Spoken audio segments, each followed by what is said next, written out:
সম্মানিত দর্শক, এই মুহূর্তে ঢাকার হাসাননগর কামরাঙ্গীরচর থেকে হাসাননগর তরুণ সংঘ এর উদ্যোগে ত্রাণ সামগ্রী কালেকশনের শেষে নোয়াখালী, কুমিল্লার বুড়িচং ও সংগ্রহকৃত মালামাল নিয়ে গত 25শে আগস্ট রাতে রওনা হবে হাসাননগর তরুণ সংঘ এর ভলেন্টিয়ারগণ। এ সময় তারা অভিযোগ করেন, বন্যায় পরিস্থিতির কারণে যে পণ্যগুলো খুব প্রয়োজনীয় সে পণ্যগুলো অতিরিক্ত মূল্যে নেওয়া হচ্ছে। আত্মমানবতার কারণে এখানে অসংখ্য ভলান্টিয়ার আছে যারা সারাদিন রাত নাই দিন নাই শ্রম দিয়ে তারা কিন্তু আমার পেছনে দেখতে পাচ্ছেন ত্রাণ সামগ্রী কালেকশন করেছে। এবং এটি হচ্ছে কামরাঙ্গীরচরের এরিয়া, এখানে অধিকাংশ মানুষ হচ্ছে গরিব মানুষ, সেখানে তারা 5 টাকা 10 টাকা করে হলেও তারা কিন্তু এখানে ত্রাণ সহায়তা করেছে।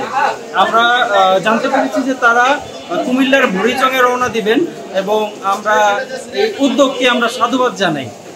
আপনাদের সাথে ছিলাম সাব্বির আহমেদ, এই সময় কামরাঙ্গীরচর, ঢাকা।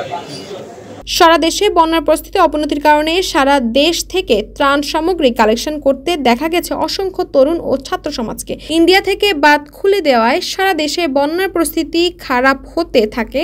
এরপর থেকে সহউদ্যোগে বন্যার জন্য ত্রাণ কার্যক্রম চলছে সারা দেশ জুড়ে।